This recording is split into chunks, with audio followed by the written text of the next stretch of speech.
Okay. So new onset hypertension after 20 weeks of gestation, systolic blood pressure more than 140 and diastolic more than 90 represents a spectrum of disease represents as a spectrum of disease ranging from gestational hypertension to preeclampsia with or without severe features. Because of potential complications associated with preeclampsia,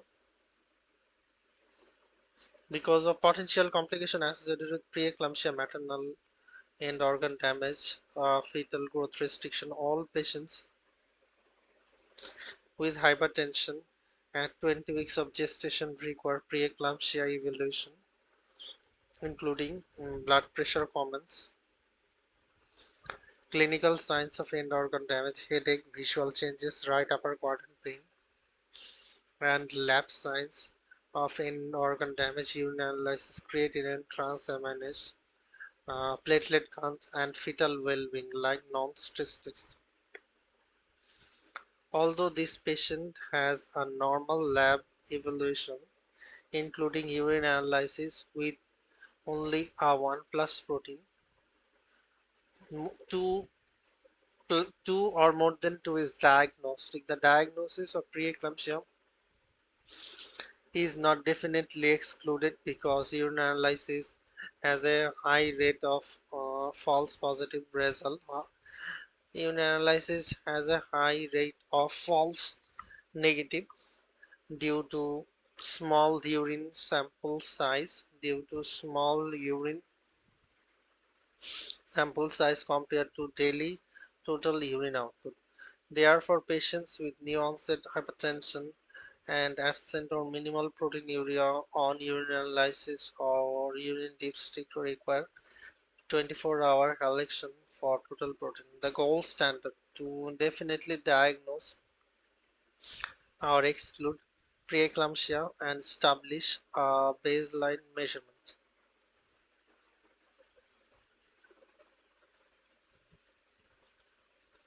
Next, yes.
Okay.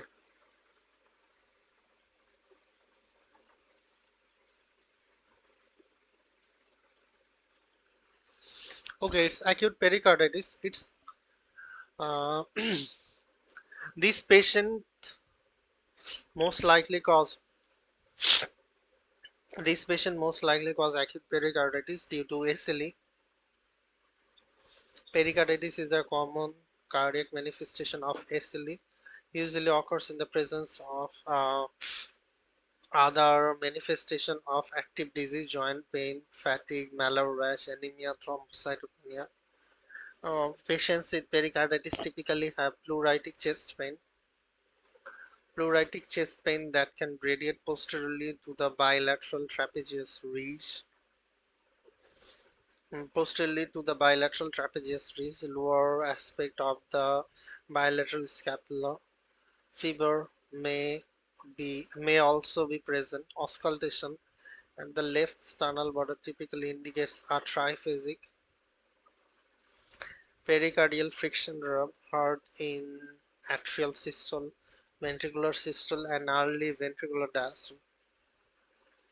Serum troponin levels may be slightly elevated but are often undetectable. Initial ECG typically shows subtle diffuse peer depression or diffuse ST elevation that eventually evolves to a diffuse T inversion. Associated pericardial effusions are often observed on echo but are typically small in SLE-induced pericarditis. First line treatment of pericarditis due to SLE is NSAIDs, that is ibuprofen. Colchicine is rarely used. Corticosteroid prednisolone are often initial treatment in patients with contraindication to NSAID renal insufficiency. In addition, are often effective in patients who do not respond to NSAIDs.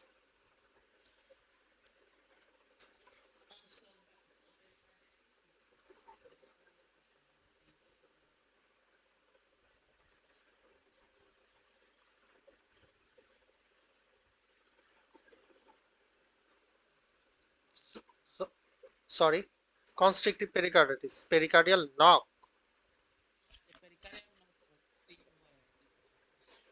pericarditis, yes,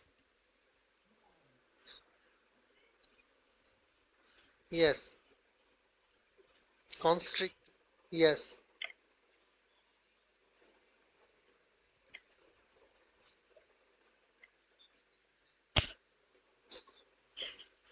yes,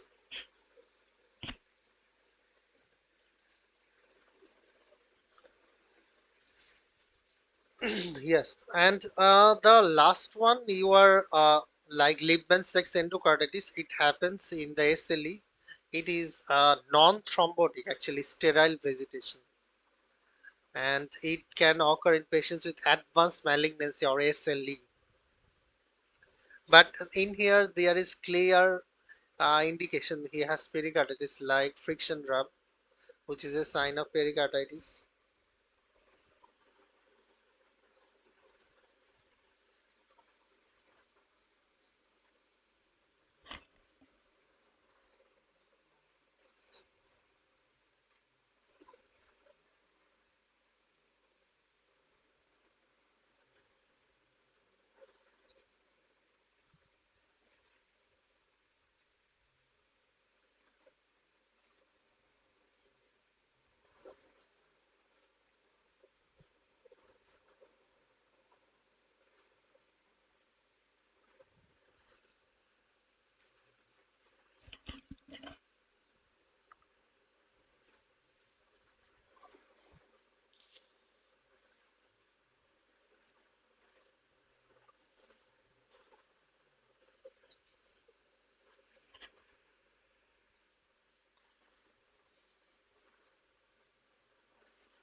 Okay,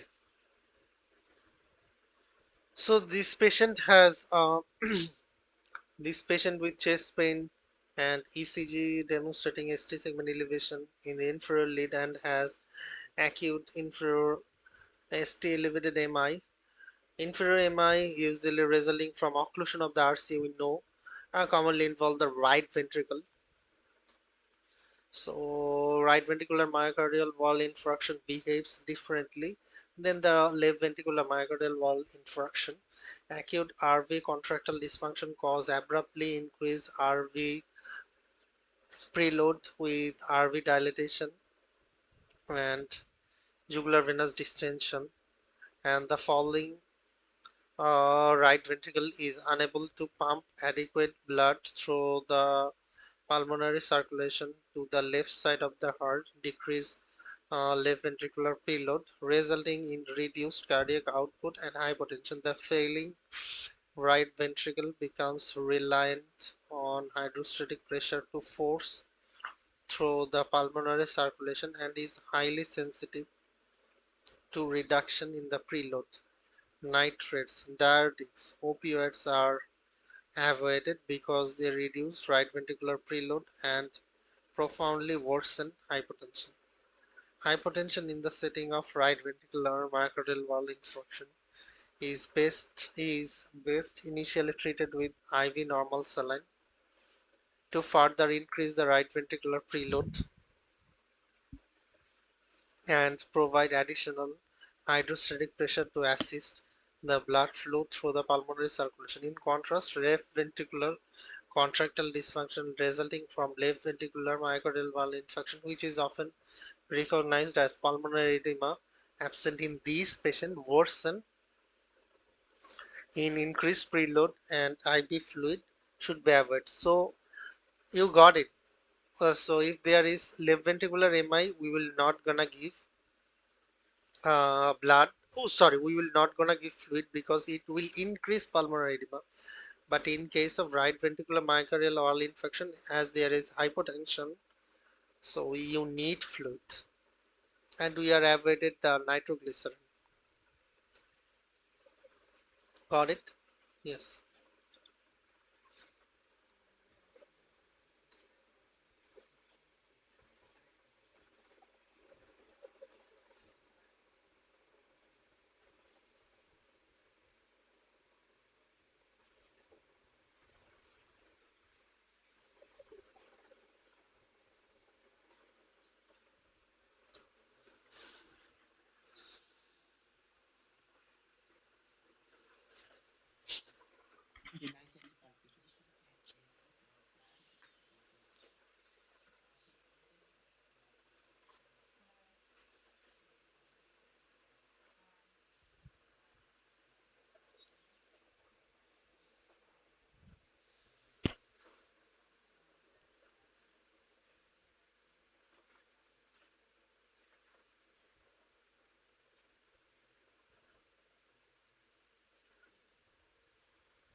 pressure increased.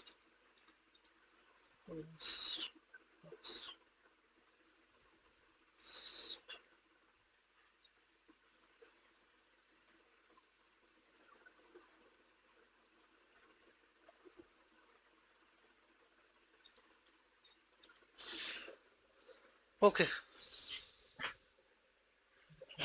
it took time to diagnose. Okay, okay, the patient, sorry,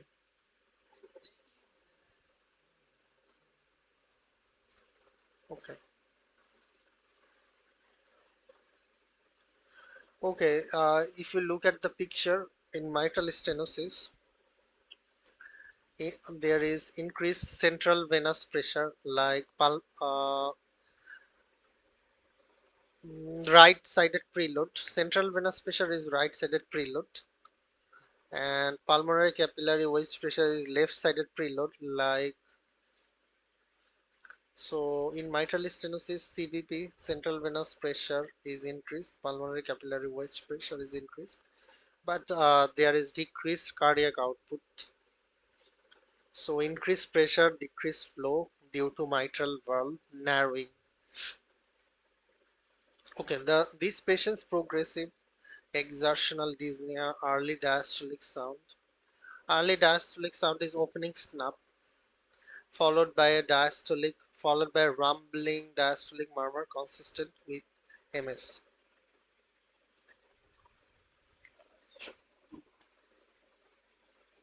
Okay. Mitral stenosis usually occurs in the setting of underlying rheumatic disease.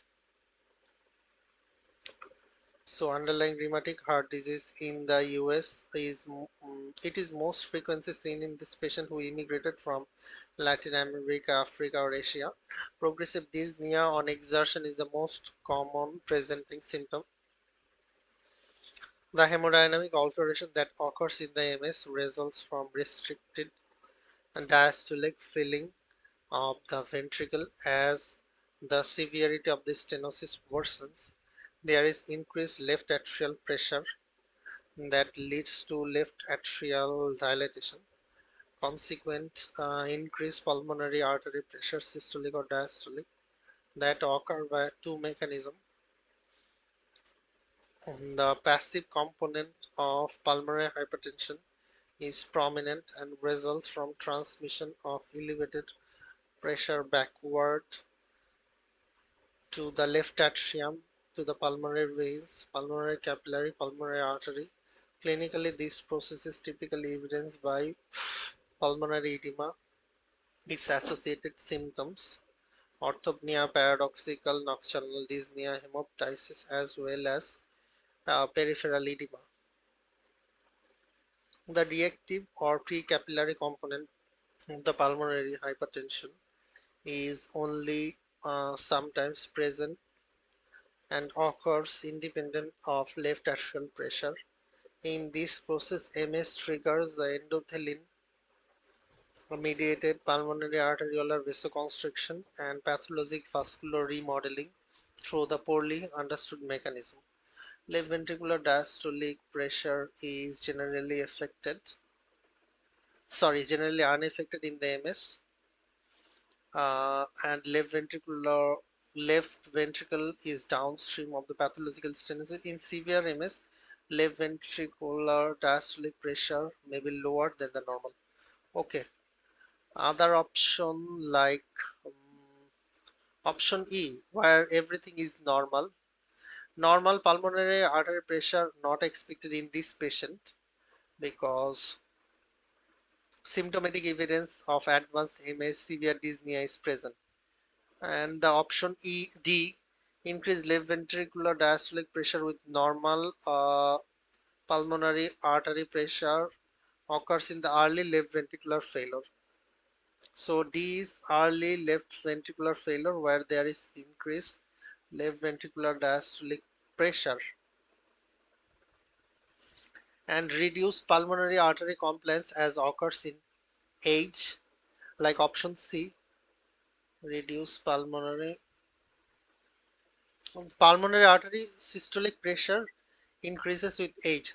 So option C is increases with age. Option C is increases with age.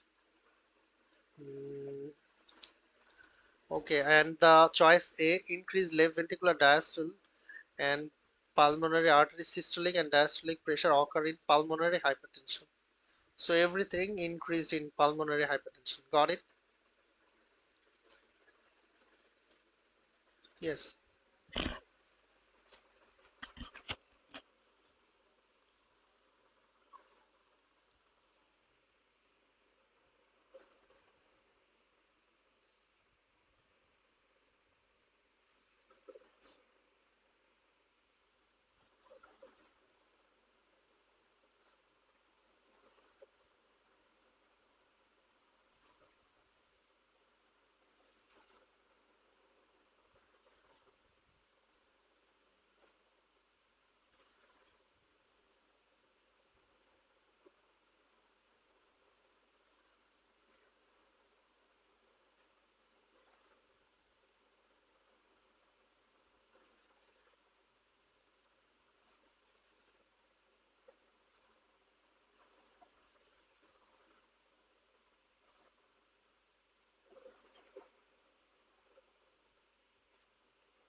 Okay.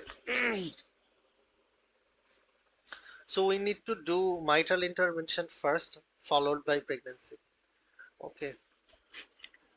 For cardiovascular contraindication to pregnancy, high risk condition, symptomatic MS, symptomatic AS, symptomatic heart failure with a left ventricular ejection fraction less than 30, pulmonary arterial pulmonary arterial hypertension, and bicuspid aortic valve with ascending aorta enlargement more than 50 millimeter. So pregnancy contraindicated unless condition is corrected. So the hemodynamic changes of the pregnancy involve an increase in the blood volume and up to 50% increase in the cardiac output by second trimester.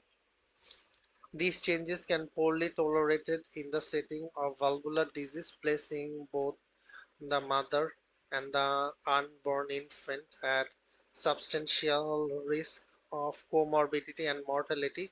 Stenotic valvular disease may be stenotic valvular disease is generally more poorly tolerated than the regurgitant valvular disease. Mitral stenosis usually occurs due to rheumatic heart disease and is a common cause of pregnancy related complication. decompensated heart failure with elevated left atrial pressure and pulmonary edema, atrial fibrillation, increased risk of left atrial thromboembolism.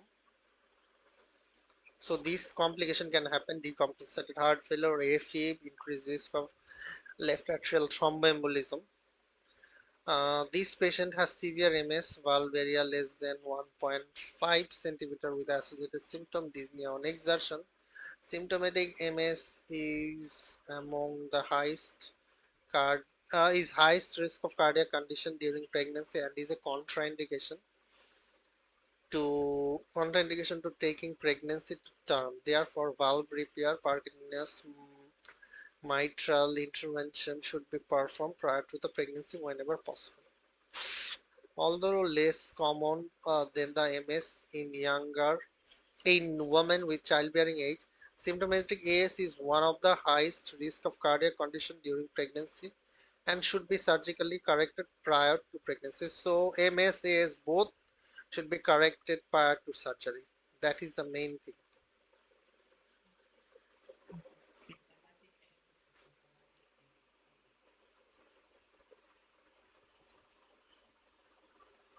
Yes.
Sorry. Hello. Yes. No, no. I made the same mistake. I don't know why aortic dissection I cannot figure it out. Okay. These patients abrupt onset chest and neck pain in the setting of long-standing hypertension is concerning for acute aortic dissection. A widened mediastinum on the chest X-ray, a widened mediastinum on the chest X-ray, which can be caused by blood filling in the aortic wall to create a wide false lumen, suggests the diagnosis. Syncope occurs in approximately 10% of the cases and may result from a pain-induced vasovagal syncope, an abrupt drop in the brain perfusion to a mechanical disruption of the blood flow, sudden and transient increase in blood pressure, as can occur with cocaine use, as can occur in cocaine use, powerlifting, and intense coughing mm, in the setting of upper respiratory illness may encourage intimal tearing and initiation of the aortic dissection. So dissection confirmed. We have go through the box yesterday. Like if suspect aortic dissection, first go the anti-impulsive therapy to reduce the aortic wall shear stress, and then for confirmation you can go for CT angiography or CT aortography. And if it is acute type A dissection, ascending aorta involved, emergency surgical repair. If type B, go for blood pressure monitoring. Got it? Yes.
So it's ST elevated MI, isn't it? Yes. What will do? Yes. PCI, percutaneous coronary intervention, reperfusion. Like the last word. See the last word. Yes. So we are doing the reperfusion PCI within 9 minutes. Within 90 minutes prefer. And thrombolysis if PCI is not possible. Yes. Next.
Yes, can be.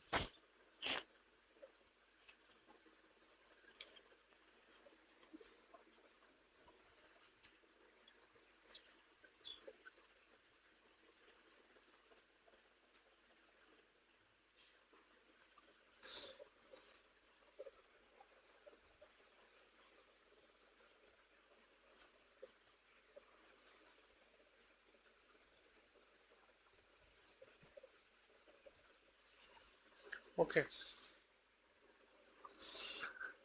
So an intense holosystolic murmur is best heard at the cardiac apex, is consistent with severe MR due to backflow of blood backflow of blood from the left ventricle to the left atrium during systole. The total amount of blood entering the left ventricle during diastole is increased. To compensate for the increased volume load, the left ventricle undergoes eccentric hypertrophy and the left ventricular cavity dilatation. Patients initially develop symptoms dyspnea, exertion due to decreased cardiac output.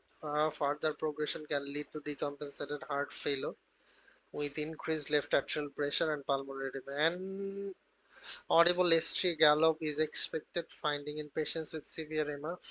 It results from reverberation of the wall of the dilated left ventricle during passive filling phase of the diastole. The S3 is present prior to the development of the decompensated heart failure, and the absence of S3 helps to exclude the absence of S3 exclude severe chronic MR. And S3 is commonly heard with decompensated failure of any etiology. So S3 indicates decompensated failure. So it's decompensated failure with severe chronic MR, isn't it? Okay. And the uvular pulsation, like Muller sign, may be appreciated with high amplitude systolic pulsation and rapid diastolic collapse that occurs with severe air.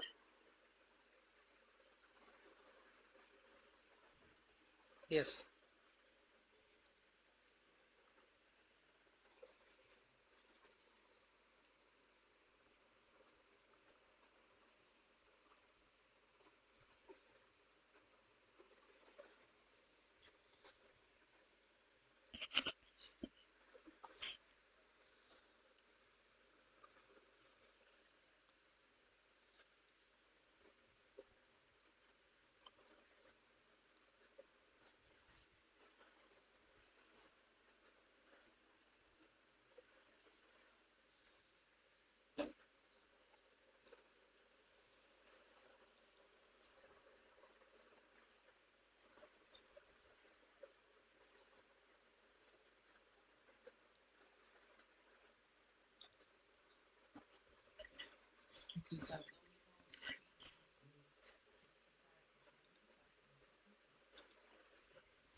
Look at the age of this patient.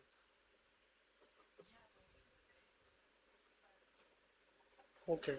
So if he is smoking or not smoking. Oh, so it doesn't matter. Any smoking story and patient is over 65, over 75, go for screening, one time screening. So it's just a one time screening. Sorry,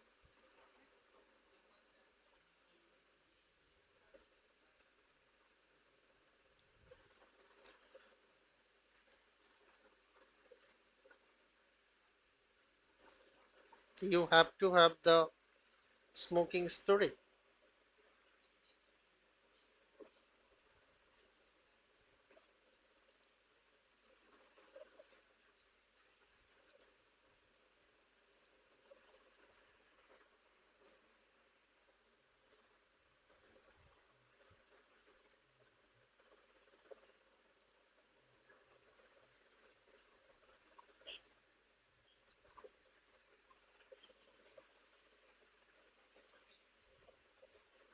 Yes. Okay, abdominal aortic aneurysm. Abdominal aortic aneurysm is a common disorder with a long asymptomatic phase. The mortality rate for patients with rupture abdominal aortic aneurysm is very high, but the risk is mitigated if the aneurysm is repaired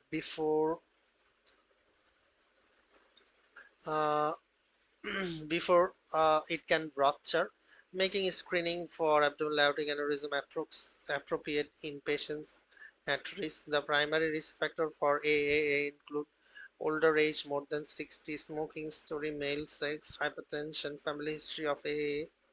The US Preventive Service Task Force recommends screening of AAA with a one-time abdominal ultrasound examination in mean age 65 to 75 who were ever smoked any lifetime exposure more than 100 cigarettes. Screening and surgical repair for larger AAA if it is more than 5.5 centimeter have been found to lower abdominal aortic aneurysm specific mortality in population. Okay, next. Oh, sorry. Screening for abdominal aortic aneurysm also may be beneficial for men age 65 to 75 who have not smoked but have other significant risk factor like first degree family history of abdominal aortic aneurysm rupture. Routine screening in younger men and in women appears to have little, if any, benefit and is not recommended, although selective screening may be considered if multiple risk factors like smoking, family history of AA is present. Okay.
No.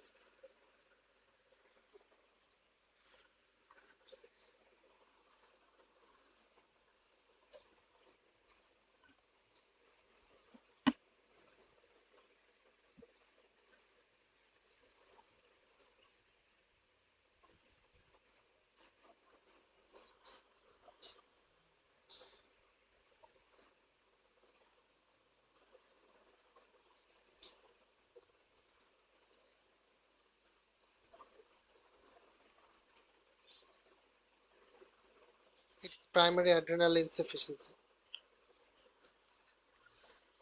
Any the this patient's presentation is most consistent with primary adrenal insufficiency complicated by adrenal crisis. Her recent history of fatigue, weight loss, abdominal pain, anorexia, GI disturbance likely reflects primary adrenal insufficiency. Primary adrenal insufficiency usually involves autoimmune destruction of all three layers of the adrenal cortex, leading to deficiency of the mineralocorticoids,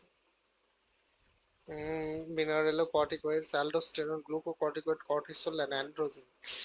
Therefore, common findings in chronic primary adrenal insufficiency include hypovolemia-induced ADH, hyperkalemia, aldosterone deficiency, and hypoglycemia, cortisol deficiency. So, hyponatremia, hyperkalemia, and hypoglycemia due to cortisol deficiency, and peripheral eosinophilia. Look at the eosinophil count is slightly high, 12. Okay, acute stressful event surgery, endoscopy, injury, infection in patients with chronic adrenal insufficiency can precipitate adrenal crisis, severe hypertension, and shock. Adrenal crisis with primary adrenal insufficiency appears to be driven with mineralocorticoid deficiency, aldosterone deficiency, given that it can occur even in patient taking physiologic dose of glucocorticoid. However, the resulting severe hypertension, often refractory to volume resuscitation and poorly responsive to vasopressor, is likely exacerbated by the glucocorticoid deficiency because cortisol is needed to potentiate the effect the alpha 1 stimulation of the vascular tone. So in here the most important thing, if you give fluid, if you give vasopressin like epinephrine, aldosterone, it will not gonna elevate the blood pressure because as there is glucocorticoid deficiency, cortisol is needed to potentiate the effect of alpha 1 stimulation on the peripheral vascular tone. Treatment require aggressive volume repletion and glucocorticoid replacement. Intravenous IV dexamethasone or hydrocortisone. Dexamethasone is often preferred because it does not interfere with plasma cortisol level and it may be needed to confirm the diagnosis. Mineralocorticoid replacement fludrocortisone require several days to exert its sodium retaining effects and typically started after initial resuscitation. Okay. Yes, it's not anaphylaxis. It is severe type 1 hypersensitivity can occasionally occur due to agents used during surgery. Propofol anaphylaxis would explain profound hypotension and eosinophilia. However, the eosinophilia is usually somewhat delayed, several hours, and in anaphylaxis would not explain this patient's lab consistent with PI, hyponatremia, and hypoglycemia. And it's not gram-negative sepsis. It causes profound vasodilation and severe hypertension. However, it is less likely in the absence of fever and would not explain this patient's prior abdominal pain, anorexia, weight loss, and current eosinophilia. Neisseria meningitis has the affinity for the adrenal glands and can cause massive adrenal hemorrhage and adrenal crisis, Waterhouse-Friderichsen syndrome, but this presentation would be acute without preceding of chronic symptom. That's it. Okay, can we stop here? Okay, we will